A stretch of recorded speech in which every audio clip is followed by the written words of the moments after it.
Beleza, esse exercício que nós vamos fazer agora, o número 1, item C, depois a gente vai fazer o item D, pede para determinar qual que é o máximo torque que pode ser transmitido quando a engrenagem é montada ao eixo. Eu tenho aqui uma engrenagem, tenho aqui um eixo. Nesse exercício pede para adotar que a engrenagem e o eixo são do mesmo material. Isso não é mandatório. Cada situação é uma situação diferente. Então, se eu informasse para vocês que houvesse uma força axial aplicada aqui no cubo da engrenagem, por exemplo, ou se alguém estivesse puxando o eixo para cá, o atrito existente entre as superfícies, ou seja, entre o cubo e o eixo, ou seja, a interferência, ou seja, a pressão existente entre essas peças deveria ser responsável por transmitir, além do torque, transmitir também a força axial sem escorregar e também ter certeza de que não existe o escoamento entre as peças. A interferência acontece nessa região que eu mostrei para vocês, então o comprimento do contato é 50 milímetros, ou seja, a interferência acontece em 50 milímetros. Nesse exercício eu também falei para vocês que a montagem é feita através de prensa ou através de martelo de borracha, ou seja, é uma montagem axial. Montagem axial implica em perda de interferência ΔI por causa do mecanismo de aplanamento das rugosidades no momento da montagem. Nesse exercício eu forneci para vocês que a rugosidade superficial do eixo é de 3 microns metro e forneci para vocês que a rugosidade superficial do furo é de 6 microns metro.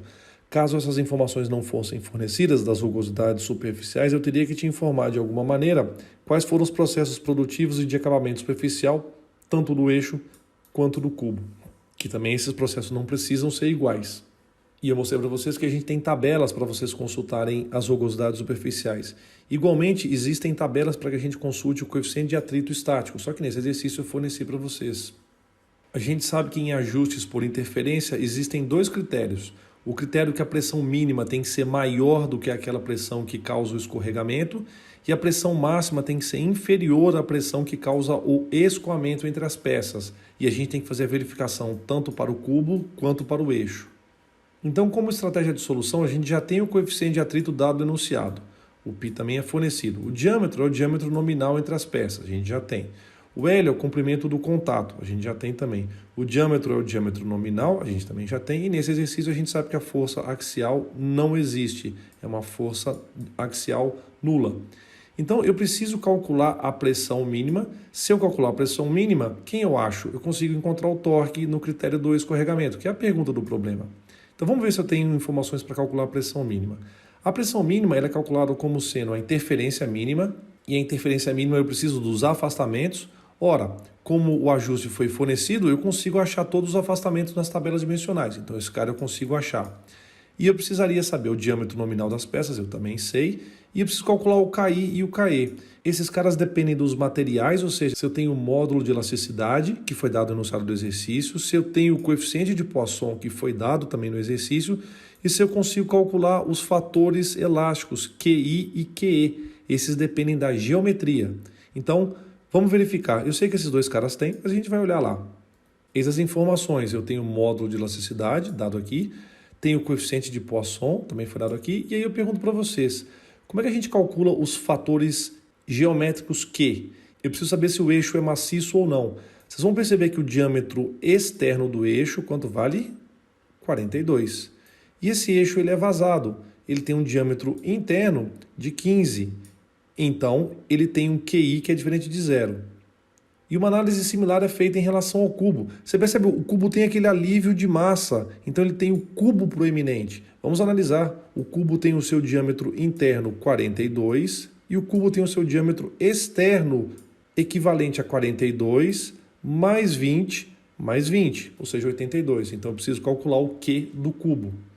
Se eu tenho o Q do cubo e tenho o Q do eixo, eu consigo calcular os fatores KI e os fatores KE. Portanto, eu consigo calcular a pressão mínima, então a pressão mínima não é uma incógnita, a pressão mínima passa a ser um valor que eu conheço, e aí eu tenho uma equação com uma incógnita.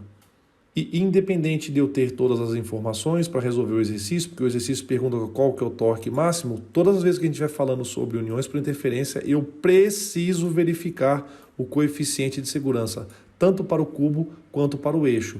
A gente sabe que o limite de escoamento foi fornecido no enunciado do exercício, tanto para o cubo quanto para o eixo. Se eu sei as interferências, sei os Ks, eu consigo calcular a pressão máxima, então esse cara eu sei.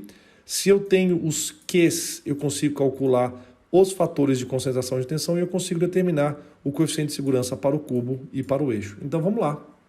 Partindo do pressuposto que eu tenho um ajuste 42H8, o 7, esse aqui é o diâmetro nominal, 42, e do furo é Hzão 8 e do eixo Uzinho 7. Então, analisando aqui as tabelas dimensionais, eu tenho uma tabela para os furos, então 42, então 42 vai estar aqui mais de 30 e 50, e eu cruzo essa informação com Hzão 8, então eu tenho essas informações, o A máximo do furo 39, A mínimo do furo 0. Indo agora para a parte de interferência só aqui dos eixos, eu tenho aqui o diâmetro que é de 42, então 42 está entre 40 e 50, e eu vou cruzar com essa informação do U7, que está aqui, U7. Então eu vou descobrir que o A máximo é 95 e o A mínimo é 70. Portanto, essa é a estratégia de solução e eu consigo fazer os cálculos. Calculo a interferência máxima e a interferência mínima.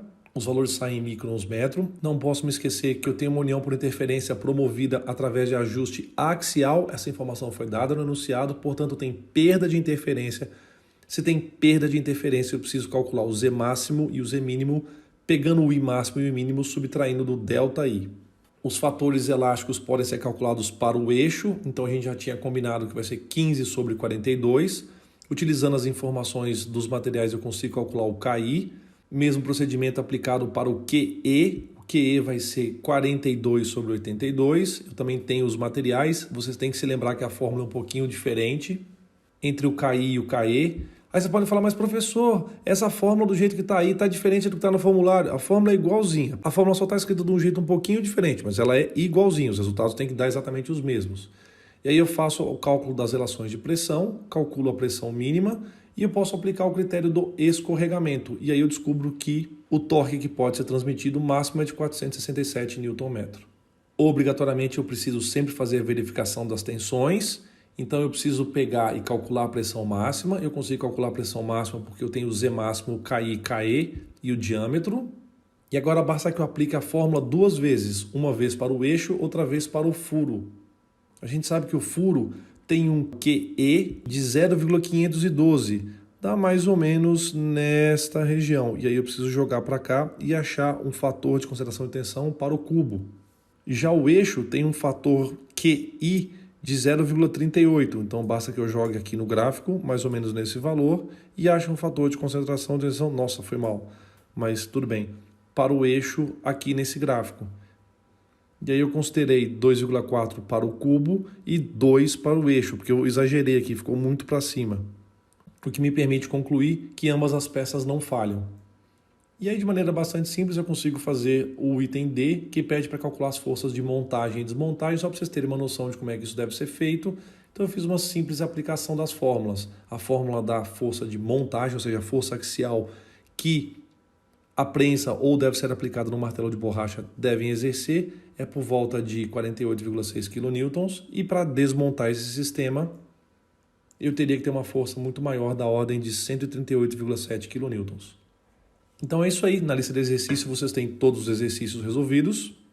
Eu espero que vocês tenham a lista atualizada. Eu estou atualizando a lista porque os fatores de concentração de tensão antes eram calculados e agora são obtidos através do gráfico. Então eu já fiz a atualização para o exercício 1, para o exercício 4 também. Então vocês, por favor, peguem as listas, estudem. Se tiverem qualquer tipo de dúvida, falem comigo. Beleza? Valeu, gente. Bons estudos para vocês.